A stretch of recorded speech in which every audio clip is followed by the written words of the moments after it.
Welcome to Old Game Plus. Now, recently was the 30th anniversary of one of Nintendo's biggest games. Yeah, and it wasn't Mario or Zelda game. It was Metroid.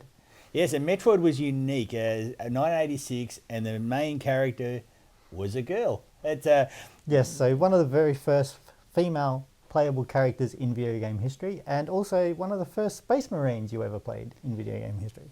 And it was heavily influenced, talking of Space Marines, it was heavily influenced by other really big nerd culture movies like Alien and Aliens and that, even down to naming of some of the characters. Yeah, so one of the main protagonists in the Metroid series is Ridley, named after, obviously, Ridley Scott, who was involved in the Alien and Aliens movie.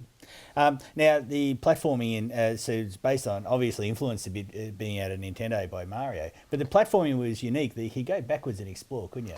Yeah, so it's one of the first platformers where you didn't just, go from left to right. You could actually go back left and go up and go down. So the whole map spread out from where you first started in every direction. And you would travel along, unlock special abilities that would allow you to access areas that you couldn't previously get to earlier in the game, and new areas, secret areas.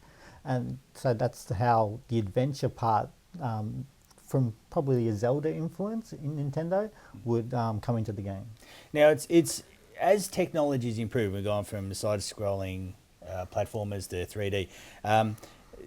Metroid's really kept up with that pretty well and kept good quality in different ways of gaming, hasn't it? Yeah, so when they moved to the GameCube, Nintendo, they actually brought Metroid with it into the first-person shooter and 3D. So it was such a staple 2D platformer, and actually grew it in itself to be a good first-person shooter. It made the transition well. Some games don't. Some games don't. Yeah. Ones with Hedgehog sometimes don't quite make the transition 2D, 3D. Yep. Metroid made it well.